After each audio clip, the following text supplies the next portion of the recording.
Bonjour à toutes et à tous, bienvenue dans ce nouveau journal sur TV Vendée. Nous sommes le mardi 3 juin et voici les titres que nous allons développer. Renforcer la sécurité des Yonnais dans leur quotidien et faciliter la communication entre les forces de l'ordre et l'administration. C'était l'objectif de la révision du schéma local de tranquillité publique. Nous reviendrons sur les détails de ce nouvel accord en début de journal. Nous nous intéresserons également à l'ichtyofaune. Il s'agit de la partie de la faune qui rassemble les poissons. C'est justement le domaine d'étude de ces scientifiques de l'INRAE qui réalisent actuellement une pêche scientifique dans la réserve naturelle de la Vacherie, c'est dans le sud Vendée. Enfin, nous vous transportons en fin d'édition dans l'Orient médiéval. Le château de Saint-Mémin, aux confins des Deux-Sèvres, a plongé le week-end dernier ses visiteurs dans le Moyen-Orient, un voyage porté par la compagnie Armutan. Le plan d'action départemental de restauration de la sécurité du quotidien a été mis en place il y a maintenant plusieurs mois sous l'impulsion du ministre de l'Intérieur, Bruno Retailleau, et à l'échelle locale. Cette volonté de lutter contre la délinquance se traduit par la signature de conventions entre les villes, la préfecture ainsi que les forces de l'ordre et les instances judiciaires. C'était le cas par exemple récemment à La Roche-sur-Yon où tous ces acteurs se sont réunis. Avec monsieur le préfet, nous avons lancé il y a quelques mois maintenant l'idée et le projet de construire un nouveau commissariat qui rassemblerait à la fois les forces de police municipales et les forces de police nationales dans un même bâtiment, avec des secteurs bien évidemment séparés, puisqu'ils n'ont pas les mêmes patrons, mais avec des services communs.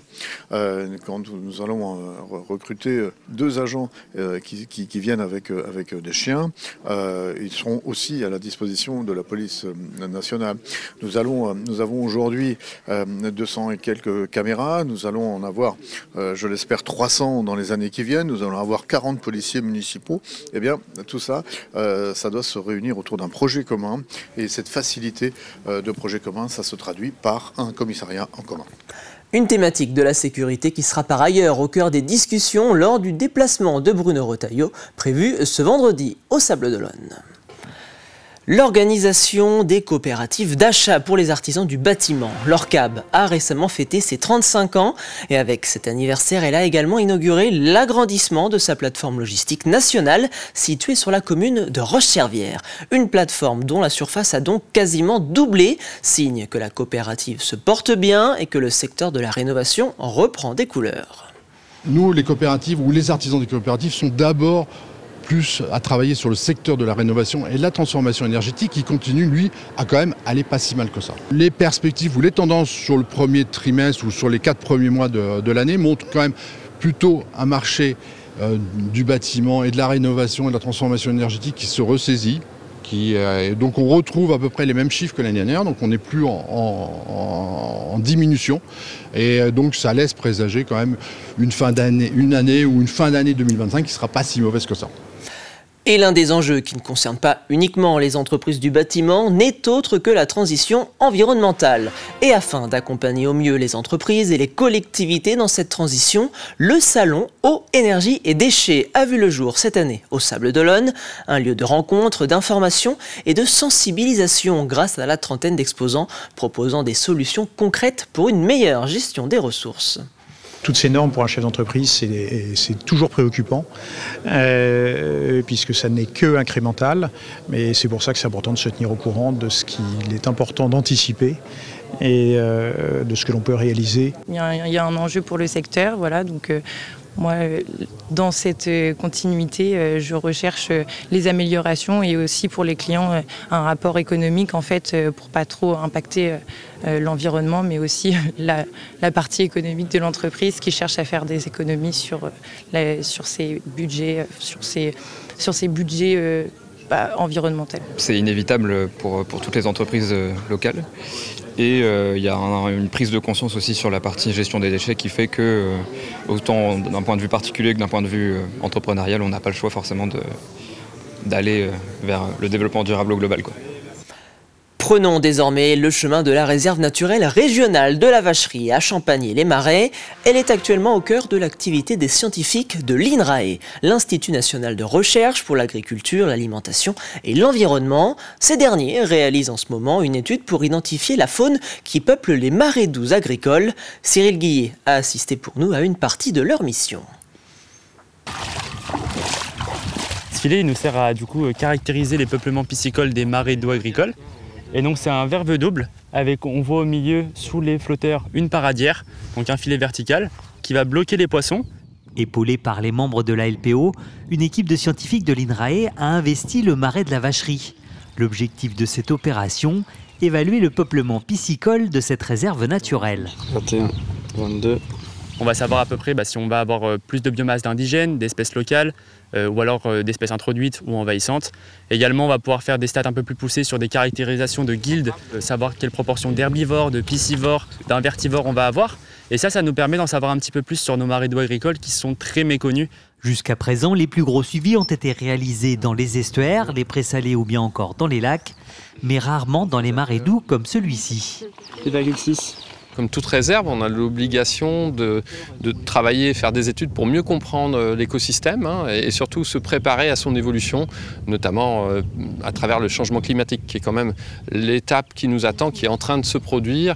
Il faut se préparer à quelle gestion mener pour s'adapter à la fois aux besoins socio-économiques, mais aussi aux besoins de la biodiversité. Et une fois capturés, les poissons sont soigneusement comptabilisés, mesurés et pesés. Tout simplement, on va faire un seau vert avec les espèces indigènes, locales, donc tout ce qui va être anguille, épinoche, qu'on va pouvoir garder, mesurer. Et derrière, on va faire un seau noir, du coup, avec toutes les espèces invasives exotiques, envahissantes, notamment poisson-chat, gambusiers, goujons, où là, par contre, on va les euthanasier sur place pour pouvoir, du coup, les peser et les mesurer au labo tranquillement ce soir. Voilà, la gambusie. Malheureusement, entre 60 et 70% des poissons capturés sont des espèces exotiques envahissantes. Les carnassiers comme les cendres et les brochets se font rares. La bonne nouvelle, c'est que l'anguille est toujours présente, même si cette dernière reste menacée.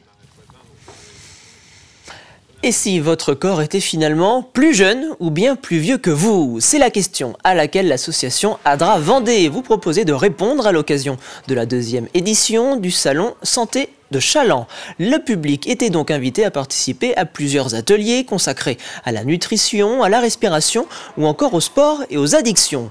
Un parcours global qui permettait in fine aux visiteurs de connaître l'âge biologique de leur corps et d'échanger ensuite avec un professionnel de santé pour faire le point sur les bonnes pratiques à adopter. Sur l'activité physique, ça va être de prendre le pouls au repos, de monter des steps pendant 30 secondes et puis après, effectivement, se rendre compte, après l'effort, comment on se sent. Donc voilà, il y a des données qui sont affichées et puis à la fin, elles sont compilées dans un ordinateur et là, ça affiche l'âge qu'a notre corps. Donc on voit effectivement s'il est en décalage avec notre âge réel ou pas. C'est pour donner des clés, pour aider les gens, pour justement se dire que c'est possible de vieillir en bonne santé, que parfois ça dépend de 2 ou 3 petits réglages de rien du tout. Et du coup, on est là justement pour ça. Aujourd'hui, on est pris par le travail, par la pression, le stress. Et on n'a pas forcément aussi, pour prendre un rendez-vous avec un cardiologue, il faut attendre beaucoup. Là, j'ai profité de la présence de personnes qui sont, du personnel de santé et voir aussi, tester. C'est vrai que j'avais aussi peur de prendre, par exemple, mon sang pour essayer de voir si je suis diabétique ou pas.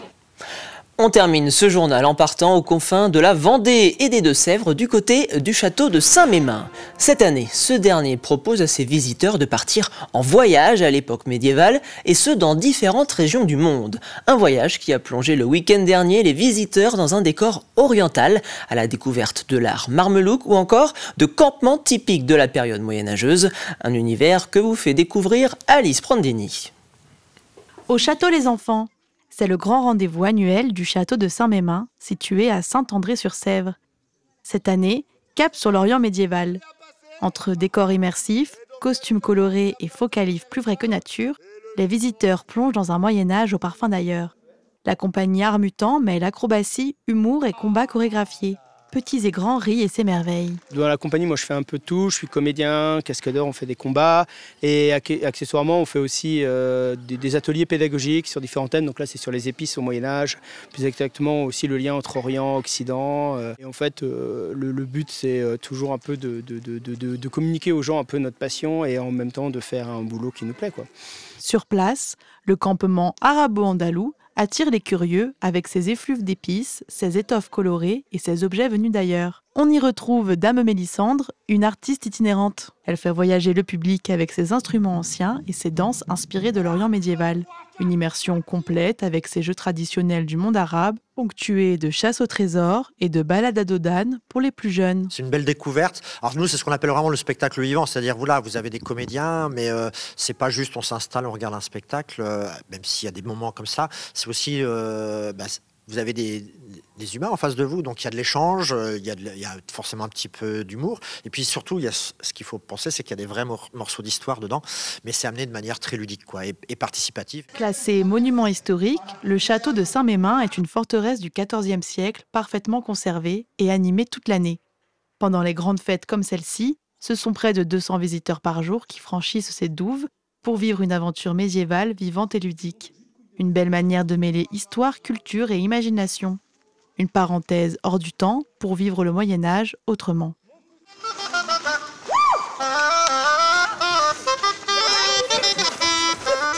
Et la commune de Saint-Mémin qui sera par ailleurs ville départ du prochain Tour de Vendée prévu le 11 octobre 2025. Allez, c'est l'heure de jeter un rapide coup d'œil à la météo de votre mercredi matin. Et vous allez le voir, la pluie devrait faire son retour sur une bonne partie de la Vendée. Le mercure affichera 14 degrés au réveil au thermomètre du côté de La Roche-sur-Yon et des Herbiers. Il fera 15 sur l'ensemble du littoral et jusqu'à 16 à Fontenay-le-Comte. Le vent s'intensifie légèrement avec des rafales pouvant atteindre les 40 km/h sur la côte. Et c'est ainsi que se termine ce journal. Merci de l'avoir suivi. Vous retrouvez Caroline Tronche dès demain 7h dans la matinale. D'ici là, je vous souhaite une très bonne soirée sur TV Vendée.